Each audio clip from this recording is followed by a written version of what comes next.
Hello guys, welcome back again to my channel bersama saya Hansen di sini dan seperti biasanya setiap harinya saya akan buatkan video seputar cryptocurrency. Apa kabar kalian hari ini semuanya? Semoga dalam keadaan yang baik-baik saja. Teman-teman, Bitcoin pada akhirnya melanjutkan koreksinya dan bahkan sempat jebol di bawah 93.000 dan menyentuh ke kurang lebih area 92 sebelum pada akhirnya sekarang kembali mendapatkan sedikit rebound. Nah, saya akan menjadi orang pertama yang menyatakan bahwa ekspektasi saya di video kemarin rupanya keliru. Bahwa saya menyatakan opini saya secara pribadi 95.100 sampai 95.700 itu berpotensi menjadi area local bottom untuk Bitcoin. Tetapi rupanya itu salah dan kita bahkan jebol di bawah area tersebut cukup jauh. Ya, itu tentunya adalah bagian dari perjalanan, teman-teman. Tidak akan ada orang yang mampu gitu ya menganalisa dan memberikan semacam opini yang 100% benar tentunya. Sama juga dengan saya, kalian juga pasti akan temukan masih akan ada banyak analisa saya yang salah dan itu adalah sesuatu yang wajar. Kenapa? Karena di sini kita sebagai seorang technical analis itu hanya bertujuan untuk memberikan probabilitas, bukan sebuah kepastian gitu ya. Jadi yang namanya probabilitas ya berarti ada celah untuk kesalahan. Nah, yang penting adalah kita lebih banyak benarnya daripada salahnya. Itu aja yang utamanya gitu kan. Jadi saya tidak akan berhenti tentunya untuk memberikan analisa, tidak akan berhenti juga untuk memberikan semacam opini kalau misalnya saya merasa memang ada chance yang kuat bahwa sebuah area bisa menjadi local bottom atau local top, itu tetap akan saya lakukan. Meskipun yang kali ini salah gitu ya, tapi ya sebelum-sebelumnya kita juga udah pernah membuat call yang benar. Jadi nggak apa-apa, kita lanjut aja. Video hari ini kita bakal membahas kira-kira apa yang bisa kita expect berikutnya. Nah, di 24 jam terakhir, teman-teman, kita melihat secara overall terjadi penurunan sebesar 6,67%. Itu terjadi di crypto global market cap. Dan kalau misalnya kita melihat top 10 coin sendiri, kebanyakan itu juga merah ya. Penurunannya ranging antara 1, sekian persen hingga kurang lebih 6%. Tapi menariknya ada dua nih yang hijau, yaitu adalah BNB dan juga XRP. Dan yang menjadi top performer hari ini adalah XRP dengan kenaikan 1,73% ke 2,35 dolar. Nah, itu adalah outlook sementara dari beberapa top coin yang ada. Sekarang kita bakalan bahas apa yang sedang terjadi di belakang layar. Sekaligus juga mungkin ada yang bisa menjawab ya, apa yang kemudian menyebabkan Bitcoin mengalami koreksi yang sangat dalam seperti ini. Nah, yang pertama, teman-teman, perlu kalian tahu bahwa data terbaru menunjukkan bahwa terjadi outflow yang cukup besar di spot Bitcoin ETF. Dimulai dari ARK Invest yang menjual 1.560 Bitcoin, BlackRock 1.320 Bitcoin menjual, dan juga Fidelity menjual sebesar 2.720 Bitcoin. Artinya, terjadi selling pressure yang cukup besar kemarin yang kemudian menyebabkan Bitcoin harus melanjutkan koreksinya sampai ke kurang lebih area 92 ribuan. Tapi selain daripada terjadinya outflow dari spot Bitcoin ETF, juga timbul FUD baru yang menyatakan bahwa pemerintahan Amerika Serikat yang kita tahu sekarang sebenarnya mempunyai Bitcoin yang jumlahnya tidak kecil. Kalau di-value-kan itu sekarang ada sekitaran 6,5 miliar dolar, teman-teman, yang dipegang oleh pemerintahan Amerika Serikat hasil sitaan mereka. Nah, berita yang muncul itu adalah pemerintahan Amerika Serikat yang punya 6,5 miliar dolar itu dalam bentuk Bitcoin, itu sekarang sudah diperbolehkan untuk menjual. Nah, ini memperparah situasi karena sudah ada koreksi yang sedang terjadi di Bitcoin, diikuti lagi ada outflow di spot Bitcoin ETF, kemudian dibarengi lagi FUD seperti ini muncul tiba-tiba. Yang sebenarnya, teman-teman, FUD ini merupakan FUD yang recycle gitu. Ini sudah kita tahu dari akhir tahun 2024 kemarin, berita ini sudah sempat muncul bahwa pemerintahan Amerika Serikat itu akan diperbolehkan untuk menjual Bitcoin yang mereka punya. Jadi ini adalah FUD yang recycle. Tapi karena situasi market yang sedang tidak terlalu kondusif, cenderung sentimennya negatif, ya ini membawa pengaruh yang cukup besar. Jadi beberapa hal secara sekaligus terjadi dalam beberapa hari terakhir yang membuat Bitcoin kemudian mendapatkan koreksi yang sangat dalam, yang awalnya kita berada di kurang lebih area 102.000 dolar, sekarang kita sudah kembali ke kurang lebih area 94, bahkan tadi sempat menyentuh ke area 92.000. Dan kemudian dengan adanya penurunan yang terjadi, kita lagi-lagi mendapatkan angka likuidasi yang cukup besar, teman-teman. Ada sekitaran 539 juta dolar yang ke liquid dan 74%-nya itu datang dari arah long. Jadi setelah akhir Desember kemarin yang diwarnai oleh hari-hari yang cukup membosankan, kita melihat awal Januari ini kita mendapatkan volatility-nya mulai turn on lagi gitu ya, mulai hidup lagi volatility-nya. Ini terbukti dari likuidasi yang terjadi dari tanggal 22 Desember sebenarnya sampai tanggal 6 Januari kemarin itu masih tergolong cukup jinak gitu ya. Rata-rata hanya kurang lebih 200 sampai 300 juta dolar, itu mungkin udah mentok. Tetapi beberapa hari terakhir kita kembali mendapatkan ada angka likuidasi yang cukup besar. Dimulai dari tanggal 7 Januari kemarin yang 500-an juta dolar, kemudian ada juga di tanggal 8 Januari, itu angkanya hampir 600 juta dolar, dan hari ini ada kurang lebih 539 juta dolar.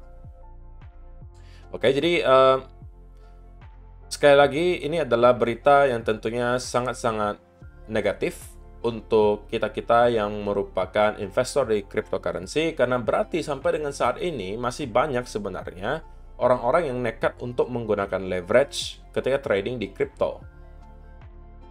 Oke?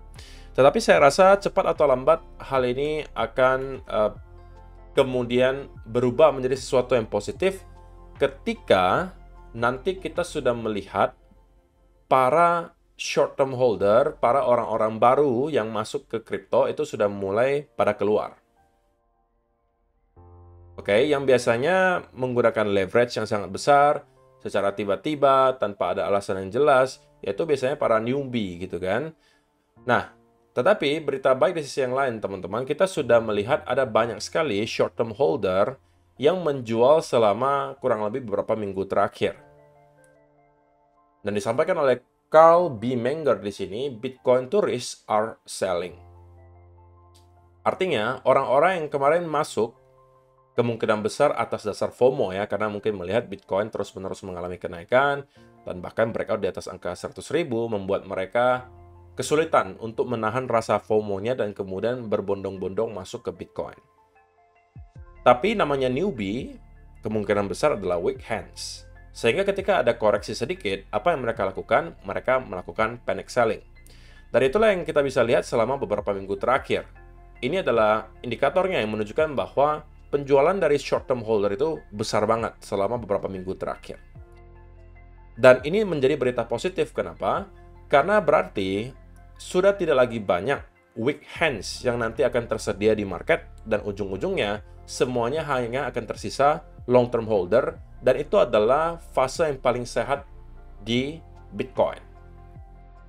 Ketika kita tidak lagi mendapatkan weak hands, orang-orang yang selalu panikan setiap kali ada koreksi 5-10%, dan hanya tersisa para long term holder yang memang punya conviction terhadap Bitcoin, maka kita akan building base di sana dan kemudian start untuk kembali mendapatkan rally. Nah, yang berikutnya, apa yang terjadi secara price action dalam 24 jam terakhir? Nah, ini yang kemarin saya sampaikan ya, teman-teman, bahwa saya expect sebenarnya area 95.700 sampai 95.100 itu akan menjadi potensial local bottom untuk Bitcoin. Tapi rupanya ekspektasi tersebut salah. Oke, nah kita pada akhirnya terus mengalami penurunan dan sempat mendapatkan wick sampai ke kurang lebih area 92.500. Sebelum pada akhirnya sekarang kita kembali recover sedikit di atas area 94.000. Nah, kalau misalnya diperhatikan untuk sekarang, teman-teman, yang sepertinya dicoba bentuk oleh Bitcoin adalah potensial pattern yang mengerucut seperti ini. Yang kalau misalnya kita lihat, bisa saja kita breakout hari ini harusnya. Dan ini tentunya akan sedikit banyak bisa memberikan kita clue tentang apa pergerakan Bitcoin berikutnya. Jadi pattern symmetrical triangle ini adalah sebuah pattern yang netral, teman-teman. Artinya bisa breakout ke arah atas dan juga ke arah bawah. Penentuan arah berikutnya akan bergantung pada arah breakout-nya. So, kalau misalnya kita bisa mendapatkan ada breakout di symmetrical triangle ini ke arah bawah, maka kita harus expect bahwa Bitcoin akan melanjutkan koreksinya minimal kembali ngeretest ke area 92.500, atau bahkan kita bisa masuk ke area yang sekali lagi bagi saya adalah potensi worst case scenario untuk Bitcoin, yaitu adalah 90 sampai 85.000 dolar. Oke, tetapi di sisi yang lain, kalau misalnya kita berhasil untuk breakout ke atas, maka ini sekali lagi bisa menjadi awal dari relief rally yang telah kita tunggu dari kemarin. Sampai ke angka berapa kita akan mendapatkan relief rally? Menurut saya pribadi sekali lagi 97.500 mungkin bisa menjadi area pertama yang bakal kita tuju. Area terakhirnya mungkin ada kurang lebih di sekitaran 98.500-an. Dan dari sana kita harus kembali was-was karena bisa saja berarti yang kita lihat adalah semacam relief rally saja dan kemudian kita start untuk kembali mendapatkan sell off. Oke. Jadi, untuk sementara memang tidak bisa dipungkiri momentumnya masih cenderung terlihat sedikit ke arah bearish, teman-teman. Momentum ya untuk time frame besar. Time frame 4 hour ataupun daily. Belum ada indikasi sama sekali yang menunjukkan bahwa para buyers yang mendominasi sekarang. Jadi saya harus sampaikan apa adanya. 4 hour juga sama.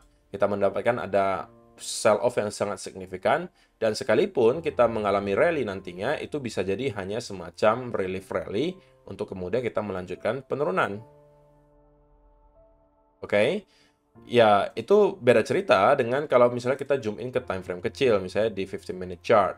Ya, kita bisa aja mendapatkan semacam breakout di sini dan kemudian mendapatkan rally, dan kalian bisa katakan itu sebagai bullish, tapi bullish itu untuk short term, teman-teman, bukan untuk mid term.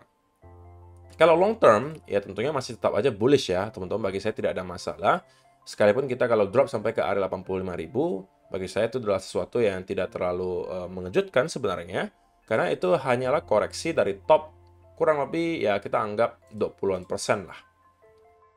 Sedangkan kalau teman-teman cek di cycle-cycle sebelumnya, koreksi sebesar 20% itu ya memang sering banget terjadi gitu ya. Kalau di sini bahkan sampai 31%. Di sini bahkan sampai ke 25% gitu kan. Jadi meskipun kita berada di bull market, koreksi sebesar 20-30% itu tidak terlalu mustahil ya untuk terjadi, dan saya rasa area 85 sampai 90.000 di sini harusnya bisa provide area major support. Tapi itu pun kalau disentuh. Jadi teman-teman, untuk video hari ini kesimpulannya yang mau saya sampaikan adalah pergerakan besar berikutnya untuk short term itu akan bergantung kepada breakout dari pattern symmetrical triangle ini. Kalau misalnya kita akan melakukan breakout ke atas, maka kita bisa expect minimal kita akan breakout di atas 96.000. Kalau itu berhasil kita clear, 97.500 akan menjadi target berikutnya. Dan target terakhir mungkin bisa sekitaran 98.400-an roughly. Tapi itu kalau breakout. Kalau breakdown ke bawah ya kita harus siap juga untuk mendapatkan koreksi tambahan. Kemungkinan akan kembali ngeretest ke area 92.500 sebagai area pertamanya. Nah, kalau itu juga jebol, maka kita bisa expect Bitcoin untuk menuju ke area yang sudah saya highlight selama berminggu-minggu di sini, yaitu adalah 90 sampai 85.000 dolar. Oke, so itu aja yang mau saya sampaikan di video hari ini, teman-teman. Semoga bermanfaat untuk kalian semua. See you in the next video. Bye-bye.